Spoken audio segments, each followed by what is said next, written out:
Olá pessoal, eu sou o professor Lucas Pereira, seja muito bem-vindo ao meu canal. No vídeo de hoje aí é a semana 3 do nosso PET, né? Volume 4 aí do 6º ano.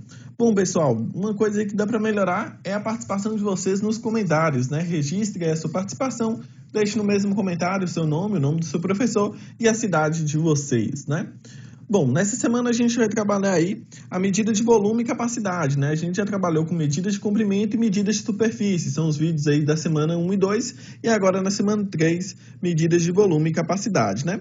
As medidas de volume diz o seguinte: todo corpo ocupa espaço, né? E o volume é a porção do espaço ocupada por um sólido, por um líquido ou por um gás. Então, por exemplo, na medida de superfície, a gente tinha ali qual a área que esse corpo ocupava dentro da superfície, né? Dentro ali do solo, vamos dizer assim. Agora, a proporção, né? O espaço que esse corpo utiliza está ocupando dentro de um espaço, né? Ou seja, do R3, do nosso espaço que a gente vive mesmo. Bom, o Sistema Internacional de Unidades adota o metro cúbico como unidade padrão de medida de volume. Representamos aí, então, o metro cúbico por m elevado a 3, né? Esse 3, essa potência de 3 é o que a gente chama de cubo. Aqui, então, a gente lê metro cúbico. O metro cúbico, inclusive, corresponde aí ao espaço ocupado por um cubo de 1 metro de aresta. Acompanhe os múltiplos e submúltiplos, né? Bom, por que 1 metro de aresta, né? Porque vai ser um metro de largura, de comprimento e também de altura, né? A gente desenhar aí um cubo, seria essas as dimensões, né? Meu cubo aqui ficou horrível, prefiro até apagar. Bom, a gente tem então a unidade fundamental, né, que é o metro cúbico aqui no meio da nossa tabela. À direita, os submúltiplos, né, o decímetro cúbico representado por dm, o centímetro cúbico, né, representado por cm, e o milímetro cúbico representado por mm, todos elevado a 3 aí. Dentro dos múltiplos, né, a gente tem o decâmetro cúbico, representado por Dan, o hectômetro cúbico, representado por HM, e também o quilômetro cúbico, representado aí por KM. Posicionamento e leitura em medida de volume, né? Então, para posicionar um número nesse quadro, devemos lembrar que cada ordem recebe 3 algarismos e que os 3 últimos algarismos antes da vírgula ficam na ordem indicada, né? Então, a gente sempre começa por esses 3 últimos aí. Então, para exemplificar, nós vamos representar aí o número 123,034 Dan cúbico, né? Ou seja, decâmetro cúbico. Então, vamos ver aí na tabela, né? A gente pega os 3 últimos algarismos, coloca ali dentro do metro cúbico, e os outros 3 ali que estão antes da vírgula fica lá no decâmetro cúbico. Portanto, a leitura desse número, né, vai ser o seguinte: temos 123 decâmetros cúbicos e 34 metros cúbicos, né? Para fazer a transformação dessas unidades, né, a gente, para transformar aí de uma unidade superior numa unidade imediatamente inferior, a gente vai multiplicar por 1000, ou seja, desloca-se a vírgula 3 algarismos para a direita e completa com 0 quando necessário.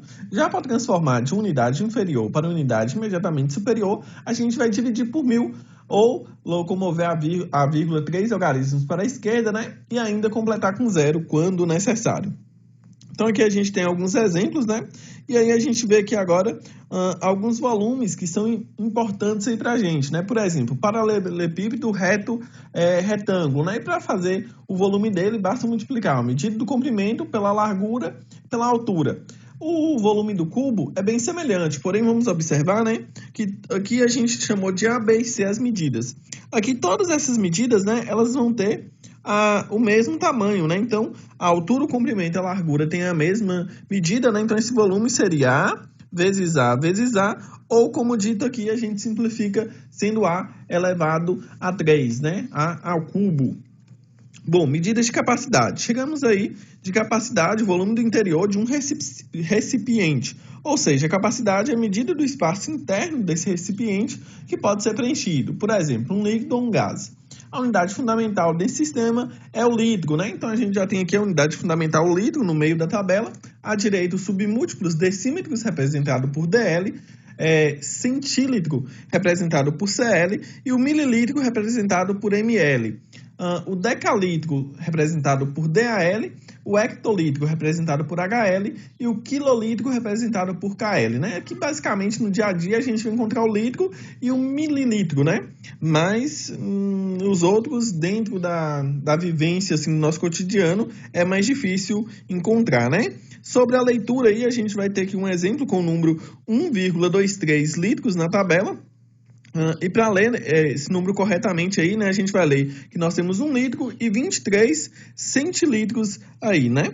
Nesse caso que a gente posiciona um algarismo em cada unidade ali da tabela, né? Para transformar essa unidade aí, a gente vai transformar de uma unidade superior em uma inferior, multiplicando por 10 ou deslocando a vírgula, uma ordem decimal para a direita, né? Já para transformar de uma unidade inferior para uma superior, a gente vai dividir por 10 ou deslocar a vírgula para a esquerda. Em ambos os casos, né, se necessário, acrescentar o zero. Aqui a gente tem alguns exemplos, então, né? E uma observação: um metro cúbico é igual a 1000 litros, um decímetro cúbico é igual a 1 litro e 1 centímetro cúbico é igual a 1 mililitro. Bom, aqui nós temos um exercício resolvido, né? Vou deixar aí para vocês a leitura, assim como as atividades, né? Se precisar, é só deixar um comentário. Um forte abraço e até o próximo vídeo.